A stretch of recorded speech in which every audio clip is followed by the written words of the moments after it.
Números, capítulo 27, versículo 12. Diz assim a palavra do nosso Deus.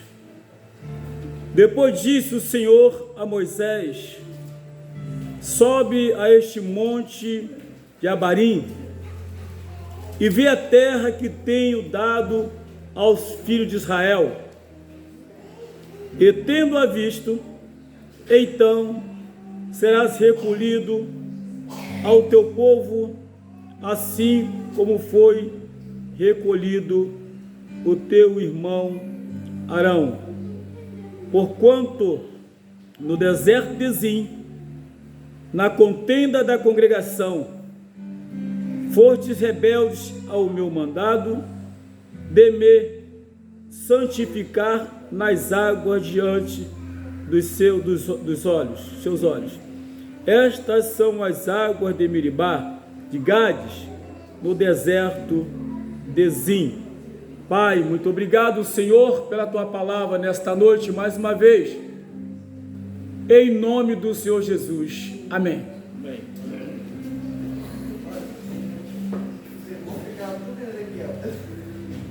Aleluia. Meus amados irmãos, conforme lemos aqui na palavra do nosso Deus, o que a gente pode perceber, uma coisa, é que existem muitas denominações, mas apenas uma igreja. A pessoa pode abrir em toda a esquina uma porta, botar uma placa. Deus nem proíbe. Quer fazer, faça. Pode abrir e colocar o nome que quiser. Igreja do Fogo Puro, Igreja do Cuspe de Jesus, Igreja da Areia do Deserto, pode botar todo o nome que quiser, mas igreja só existe uma. E aqui nós podemos ver, na verdade, na palavra de Deus, irmãos, algo que serve até para o nosso aprendizado, para o nosso ensinamento, e fazer uma reflexão, porque Deus chama Moisés para uma conversa que talvez ele não estivesse esperando, irmão. Uma conversa que ele seria recolhido, como foi o irmão dele Arão. E por quê? Porque ele não santificou o nome do Senhor devido à rebeldia do povo.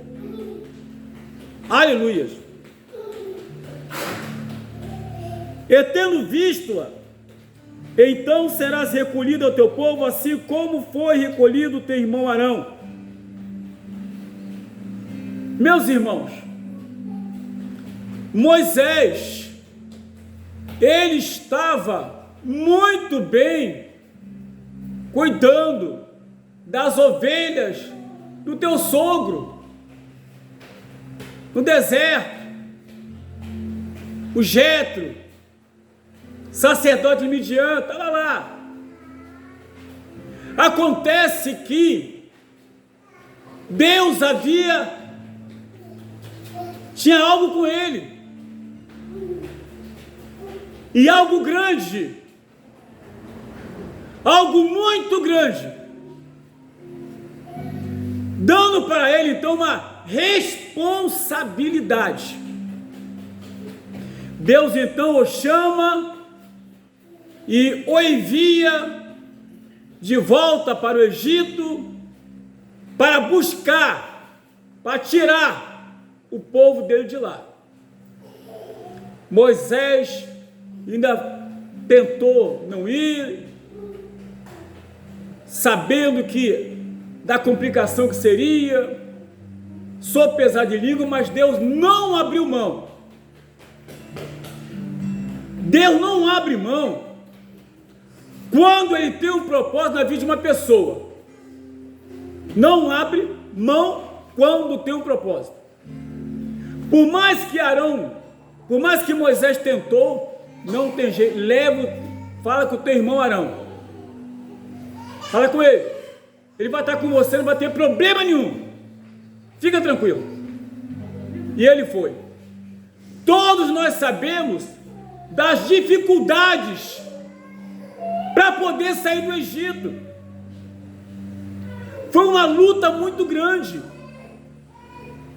Mas a luta maior de Moisés não foi sair do Egito. A luta maior foi no deserto, com o povo. Porque lá no Egito, Deus operou grandemente. Aleluia. Deus operou sinais e maravilhas. Glória a Deus, aleluia. Deus interviu, trabalhou. Então, Moisés não teve trabalho. O trabalho teve no deserto. No deserto. O povo várias vezes tentando voltar para o Egito, uma rebeldia terrível, e está ali Moisés, ali caminhando, levando o povo, conduzindo. Sofreu algumas decepções, como diz a Bíblia na palavra de Deus em Êxodo.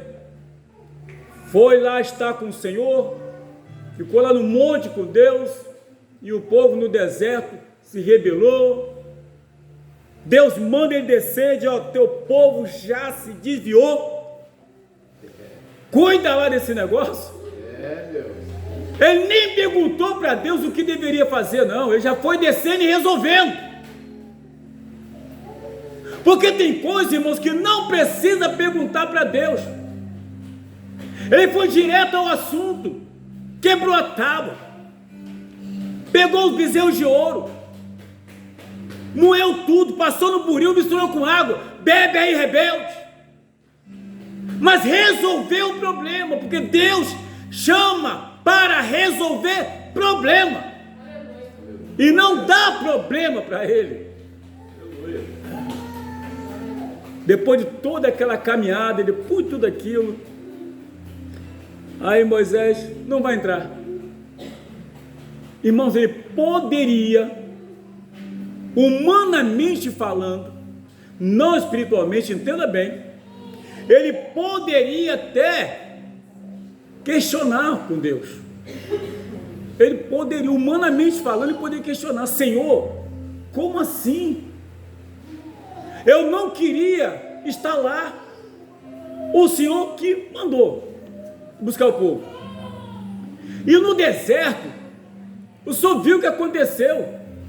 Inclusive, em Números capítulo 11, do versículo 11 até o 15, principalmente o 15, e que ele pediu que Deus o matasse: me mata logo, porque tamanha era a luta e a prova que ele estava passando, conduzindo aquele povo.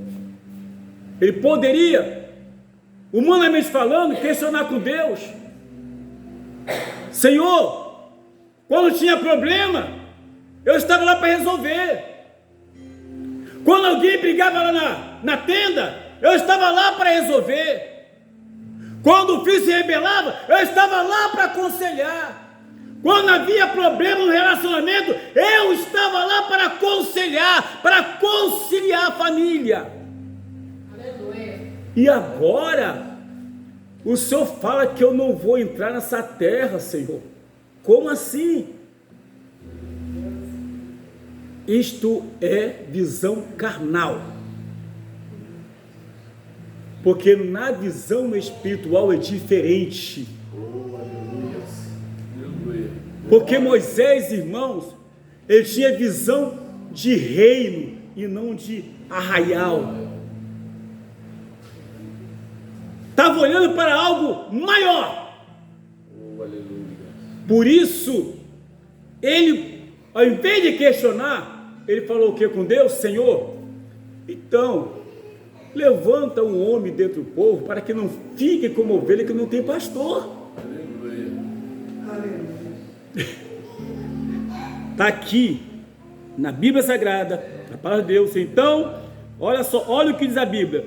Então falou Moisés ao Senhor dizendo: ó Senhor Deus dos espíritos de toda a carne, ponha um homem sobre esta congregação, que saia diante deles, e que entre diante deles, e que os faça sair, e que os faça entrar, para que a congregação do Senhor não seja como ovelhas que não têm pastor. Oh, aleluia! Moisés não estava preocupado com a tua vida pessoal, irmãos, com a tua vida social. Moisés não estava preocupado com a sua dificuldade. Ele estava preocupado com o rebanho que Deus havia colocado em tuas mãos para ele cuidar. Aleluia! Quando a gente olha para a igreja, o que a gente vê? Qual é para Deus o patrimônio mais importante, olhando para a nave da igreja? Porque tem cadeiras bonitas, tem bateria, tem teclado, tem guitarra, tem mesa de som, tem data show, tem tudo isso. Mas o patrimônio mais importante para Deus chama-se ovelhas. Aleluia! Glória a Deus! É o patrimônio mais importante para Deus. Tudo isso é importante. Aleluia! Mas Deus não abre mão de cuidar do seu rebanho. Moisés sabia disso, que não à toa Deus o enviou ao Egito. Glória a Deus, aleluia. Ele entendeu exatamente isso, que Deus, aleluia, não o enviara ao Egito à toa, em vão. Não. Ele olhou, na verdade, irmãos, aleluia, o amor de Deus, o cuidado de Deus. Foi isso que ele viu e trouxe para si isso. Oh, aleluia, aleluia. Trouxe para si essa responsabilidade.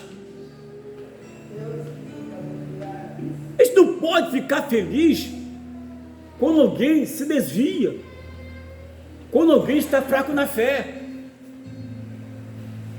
O verdadeiro pastor, ele chora. Ele chora. Glória a Deus. A visão dele não era uma visão terrena, não era uma visão carnal, era uma visão celestial, era a visão de reino, era a visão de alguém que realmente foi chamado por Deus. Não foi alguém que se ofereceu para ser. Ele chegou: eu quero ser pastor, Jesus, eu quero ser evangelista, eu quero ser presbítero, eu quero ser diácono. Ele não se apresentou para ser. Deus não tem o dedo podre. Deus sabe para quem aponta e sabe para quem dá responsabilidade. Aleluia. Aleluia. Glória a Deus. E sabe, quando ele fala aquilo com Deus, nos chama atenção também que ele não escolheu ninguém para ficar no lugar dele. Não. Senhor, eu tenho aqui fulano. Não. O Senhor escolhe, porque a obra é tua e não é minha. Oh, aleluia. A obra de Deus, quem escolhe é Ele. Porque quem manda é Ele. Aleluia. Quem determina é Ele. Oh, aleluia, a unção vem dele, a sabedoria vem dele, a inteligência vem dele, o conhecimento vem dele, o amor vem dele, o poder vem dele, o milagre vem dele, a maravilha vem dele, e nós somos apenas meros administradores do bem que pertence a Deus. Oh, glória a Deus. Simples isso. Então, ele não caiu nessa de escolher. Moisés era muito esperto, né? Ó Senhor, então tu escolhe aí. Deus já esperando isso. Olha aí Josué. Esse é o único que eu tenho escolhido. Aleluia. Josué, esse aí.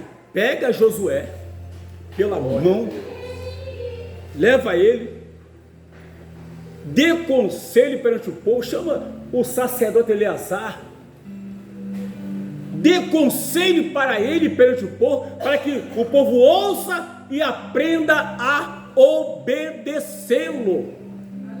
Oh, glórias, aleluia. Você só vai colocar as mãos sobre ele, você só vai aconselhá-lo, como ele deverá se proceder, como deverá agir. Oh, aleluia, porque o povo é meu, mas quem vai cuidar vai ser ele. Aleluia. Oh, aleluia. Maravilha, meus irmãos. Meu Deus. Será que eu paro para pensar assim? Quantas vezes eu questionei com Deus? Quantas vezes, quando Deus me chamou para pastorear, chorei igual criança. Não esqueço até hoje, quando eu passando numa praça, 3 irmãs passaram e gritaram: Pastor Arlete. Eu falei: tá repreendido. Que história é essa? As 3 voltaram e disseram: então tu vai ver. Aí eu tremi na base. Tremi na base. Porque no meu entendimento, cuidar do patrimônio de Deus é ter a certeza e a consciência que vai prestar conta um dia. Aleluia. Vai prestar conta para Ele. É, Deus. E quando Deus chama, Ele chama para Ele. Deus não dá a igreja para o pastor, dá pastor para a igreja. Isso aí. Porque Ele continua no comando. E quando Ele chegou e falou isso, irmãos, a Bíblia nos fala, em Deuteronômio 34, versículo 9, diz que Josué, filho de Nun, estava cheio do espírito de sabedoria. Sabe por quê? Porque a Bíblia nos fala que Moisés, filho, servo do Senhor, havia posto a mão sobre ele. Você sabe que responsabilidade é colocar as mãos sobre uma pessoa? Sabe o que é isso? Como Paulo falou para Timóteo: não ponha a mão sobre ninguém precipitadamente. Aleluia. É, Deus. Ninguém pode ser consagrado por amizade, por ter um bom dízimo, por falar bonito, por ter um português polido, por falar vários idiomas. Aleluia. Seminário forma teólogo, mas não forma pastor. Pastor é chamado, é escolhido por Deus, porque vai tomar conta do patrimônio de Deus, do povo santo do Senhor, lavado e remido pelo sangue do Cordeiro. Aleluia. Aleluia. Aleluia. Por isso, Josué estava cheio do espírito de sabedoria, porque Moisés, servo do Senhor, havia posto a mão sobre ele. Quer saber de uma coisa, irmãos? Coisa terrível é substituir quem fez o que era certo para Deus. Substituir não é fácil. A Bíblia nos fala em Josué, no capítulo 1, depois no capítulo 2 também, que depois de toda aquela situação, Moisés havia dado a terra de Gileade para as 2 tribos e meia de Israel, os danitas, os rubenitas e a meia tribo de Manassés. Mas teriam que atravessar o Jordão as outras 9,5 tribos para poder conquistar suas terras. Aí Josué chegou para as 2,5 tribos e disse: olha, Moisés, servo do Senhor, já vos deu essa terra, já deu tudo para vocês, gado, tudo aquilo de vocês, porém, vocês terão que atravessar com seus irmãos para poder ajudá-los a também conquistar a terra deles. Então vocês vão deixar do lado de cá as esposas, os filhos, os gados, deixar tudo e vão atravessar. Sabe o que eles disseram para Josué? Se Deus for com você, como foi com Moisés, tudo que você falar nós vamos fazer, e quem não fizer a gente mata. Deus. O povo só queria saber se através de Josué Deus já está com eles. Oh, aleluia. Glória a Deus. Coisa linda, meus irmãos, coisa maravilhosa. Não é fácil quando você olha para a nave da igreja e olha para o povo. A visão é de cuidado, muito cuidado. Como está em Lucas 12:48, a quem mais é dado, mais será cobrado. Quando olhamos para a Bíblia Sagrada, o que nós aprendemos como pastores e líderes, que não devemos, em hipótese alguma, abandonar o rebanho de Deus, a menos que Deus tire, a menos que Deus recolha. É a única condição, como aconteceu 1 Samuel 16, verso 1, que Deus chega para Samuel e fala o quê? Samuel, até quando três dó de Saul, tendo eu o rejeitado? Pega uma botija de azeite e vai na casa de Jessé, o belemita, porque lá eu me tenho provido um rei. Aleluia. Aleluia. Quem escolhe é Deus. Quem escolhe é Deus. E é assim que funciona, meus irmãos. O povo que Deus coloca nas mãos, ele deve ser cuidado como povo de Deus, não como qualquer coisa. Porque, irmãos, a única forma, volto a dizer, da pessoa deixar a obra, deixar a igreja para cuidar das suas particularidades, a única forma, só se Deus tirar. Mas se Deus não tirar, deve permanecer cuidando, chorando, passando mal, dando dor de barriga, dor de cabeça, porque Moisés passou por tudo isso, mas cuidou do povo de Deus. Que Deus possa ter misericórdia de nós, que Deus possa ter misericórdia de mim. Aleluia, porque vocês são bem-aventurados, porque tem alguém que cuida de vocês. Que Deus possa nos abençoar em nome de Jesus Cristo. Aleluias, amém.